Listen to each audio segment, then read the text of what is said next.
리드오프의 침묵, 홍창기 부진이 던지는 질문들. 이 글은 공개된 보도를 바탕으로 한 개인적 분석이며 공식 정보가 아닙니다. 실제 선수 및 팀의 상황은 보도 이후 달라졌을 수 있습니다. 타율과 출루율, 무엇이 더 본질인가? 홍창기는 KBO 리그에서 독특한 위치를 점유해온 타자다. 그의 가치는 언제나 타율보다 출루율에 있었다. 볼넷을 고르는 능력, 스트라이크 존 판단력, 그리고 투수와의 심리전에서의 인내심, 이 세 가지가 그를 리그 정상급 리드오프로 만든 근본이었다. 그런데 지금은 타율도, 출루율도, OPS도 모두 기대치를 한참 밑돌고 있다. 이것이 단순한 슬럼프인지 아니면 무언가 구조적인 변화의 신호인지를 구분하는 것이 분석의 출발점이 된다. 시즌 초반의 표본은 언제나 작다. 통계적으로 50타석 내외의 데이터는 변동폭이 크고 어떤 타자도 이 구간에서 단정적인 판단을 내리기 어렵다. 그러나 단순히 슬럼프라는 말로 현상을 봉합해버리는 것도 분석가로서의 태도는 아니다. 수치 뒤에 숨은 패턴을 읽어야 한다. 현재 홍창기의 데이터에서 주목할 부분은 출루율이 상대적으로 타율보다 높다는 점이다. 타율 0.146에 출루율 0.345는 정상적인 비율이 아니다. 볼넷을 꾸준히 골라내고 있다는 의미다.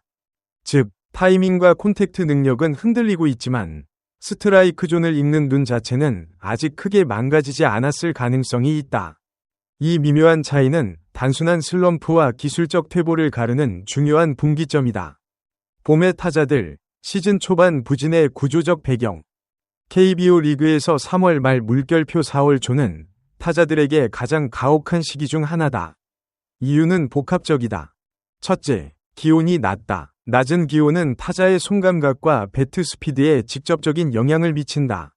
특히 콘택트 위주의 타자, 즉 홍창기처럼 강한 스윙보다는 정교한 타격을 지향하는 타입에게는 더욱 불리하다. 타이밍이 조금만 어긋나도 손에 충격이 오고 그 감각이 다음 타석에 영향을 줄 수 있다.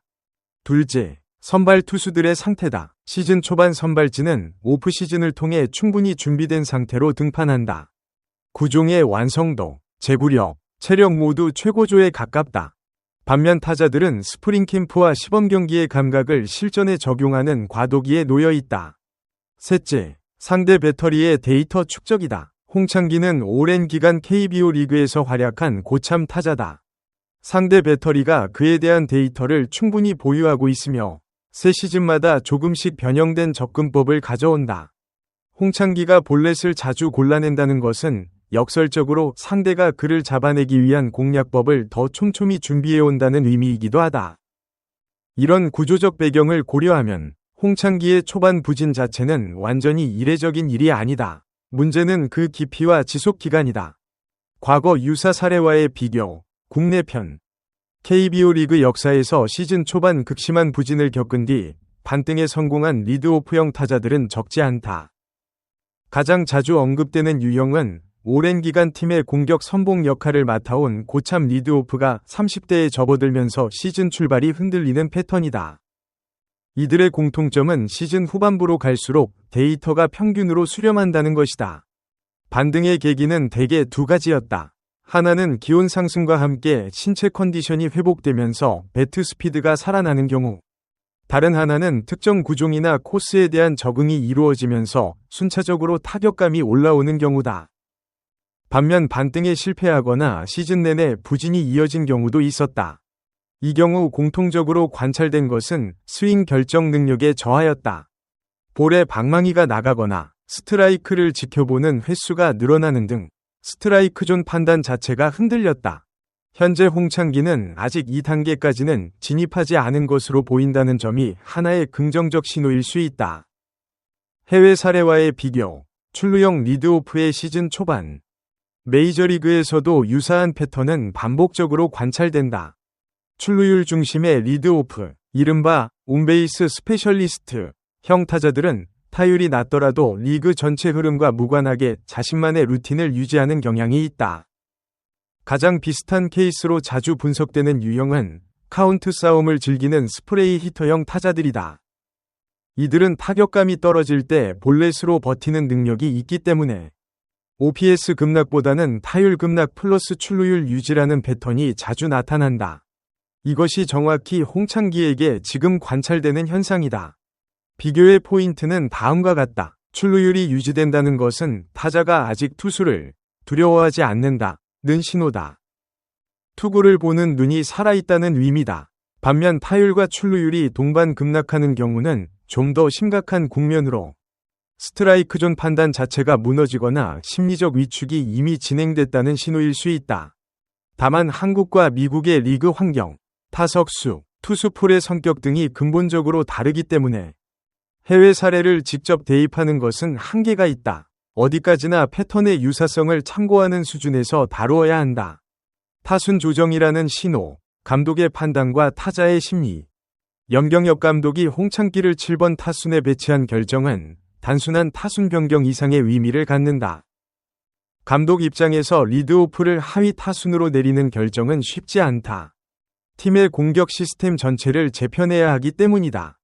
리드오프가 출루하고 클린업이 홈에 불러들이는 흐름이 LG 공격의 근간이었다면 그 근간이 흔들리는 것은 단순히 홍창기 한 명이 문제가 아니라 팀 전체 공격 리듬의 문제가 된다. 이런 결정이 타자의 심리에 미치는 영향도 고려해야 한다.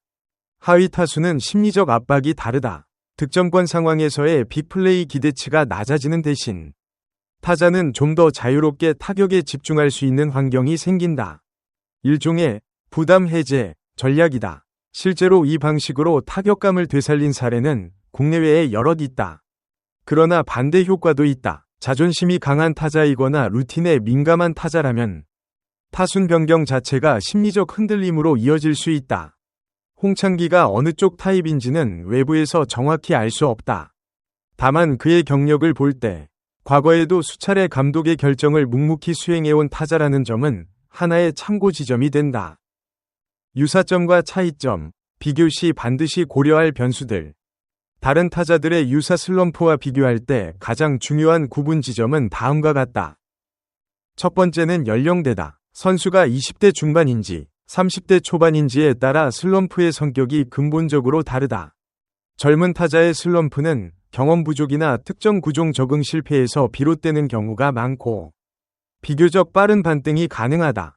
반면 30대 이후 타자의 슬럼프는 신체 능력의 완만한 변화와 맞물릴 수 있기 때문에 같은 패턴이라도 해석이 달라진다.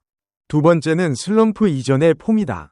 특정 타자가 전년도 후반기에 이미 하락세를 보였다면 시즌 초반 부진은 연속선상에서 이해해야 한다. 반대로 전년도 마지막까지 좋은 폼을 유지한 타자라면 시즌 초반 슬럼프는 맥락이 다르다. 세 번째는 스윙 메커니즘의 변화 여부다. 이것이 가장 어렵고 중요한 지점이다. 타자가 의식적으로든 무의식적으로든 스윙 궤적을 바꾸었다면 그 조정이 성공적으로 정착하기 전까지는 일시적 부진이 필연적으로 따라온다. 외부에서 이를 판단하기 위해서는 타구 각도, 스윙 비율, 페어 타구율 등 세밀한 데이터가 필요하다. 네 번째는 팀 상황이다. 팀이 연승 행진을 이어가고 있다면 특정 선수의 부진이 미치는 심리적 영향은 상대적으로 줄어든다. 반대로 팀이 흔들리는 상황에서 핵심 선수의 부진은 훨씬 더 큰 압박으로 작용한다. LG가 현재 연승을 이어가고 있다는 점은 홍창기에게 일정 부분 심리적 여유를 제공하는 환경이 될 수 있다. 앞으로 주목해야 할 지점. 한 가지 확실한 것은 지금 단계에서 홍창기에 대한 결론을 내리기에는 이르다는 것이다. 시즌은 길고 타자의 폼은 유동적이다. 다만 관찰의 포인트는 명확히 설정해둘 수 있다. 출루율이 계속 유지되는가, 아니면 함께 무너지기 시작하는가, 볼넷 비율이 유지되면서 타율만 낮은 상태인가, 아니면 삼진 비율이 함께 상승하고 있는가, 타구의 질, 라인 드라이브 비율, 하드히트 비율, 이 변화하고 있는가. 이 지표들이 어떤 방향으로 움직이느냐에 따라 이것이 시즌 초반 흔한 슬럼프인지 아니면 좀 더 면밀히 들여다봐야 할 변화인지가 윤곽을 드러낼 것이다. 리드오프의 침묵이 언제까지 이어질지, 그리고 그 침묵이 끝났을 때 이전과 같은 타자가 돌아올지 지금은 질문만 던질 수 있는 시간이다.